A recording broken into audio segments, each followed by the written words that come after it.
Bom, sì, per lo che si tratta 2021, mi che è successo anche massa l'attenzione di mesta uno, e ci conosce di una pandemia che tu vai,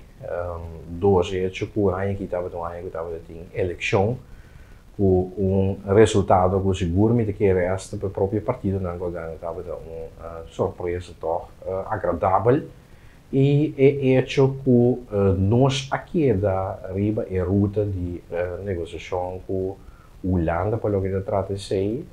seguro de quadro de lei de consenso de conceito corro, pero que último luna aqui toch bem, lá que nós bisa paro temporal tem momento que Corsol mesmo toma uma posição muito mais clara com o mesmo que seguido no conteúdo na negociação aqui. Me está querendo seguro que bom momento vai refletir para pensar também que os anos 2022 que vai dentro. Me está querendo ter algo nós temos que bang hak de knoop door meneer holandês na bisa para o tema que está regardar nos país e a área não seguro de importância para nós todos. É verdade, para o que está tocando é que 2021 está um ano com a caracterização mês com não reino de reinos soft da Corsol, Aruba e São Martin, pero mundialmente agora dominar para pandemia. Naturalmente a pandemia traz certa consequência não para nós segura significar que nós pensamos a apelação de solidariedade de parte mais grande do reino que a Holanda por de uma maneira foto de a cumprir se nós temos visa o meio não financeiro meio não medicinal pois para parte nós temos visa que está um cumprimento seguro para nós parte de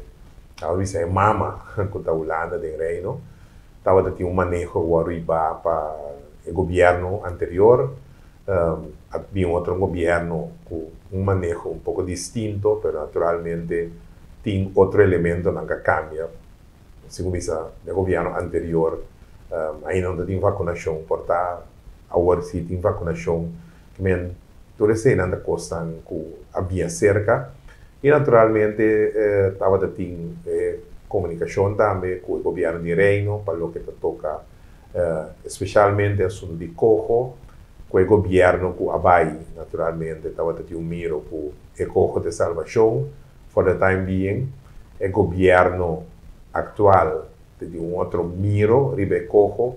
pois que lo a renegociar, etc. Agora que nós chegamos no ponto que basicamente a cana, diferentes landspaquetes, etc., diferentes reformas, mas agora que nós chegamos na parte que a coisa perguntique, riba certa palabração que a Holanda está visa que será cumprido com o nosso governo está visa que maneira assunto está aqui não pode cumprir com assim para o parlamento mas tem mais participação. Me quer entrevista aqui me quer recomendar uma tour para seguir a Facebook page de Dutch Caribbean TV. Não perder, seguir, interessantíssimo.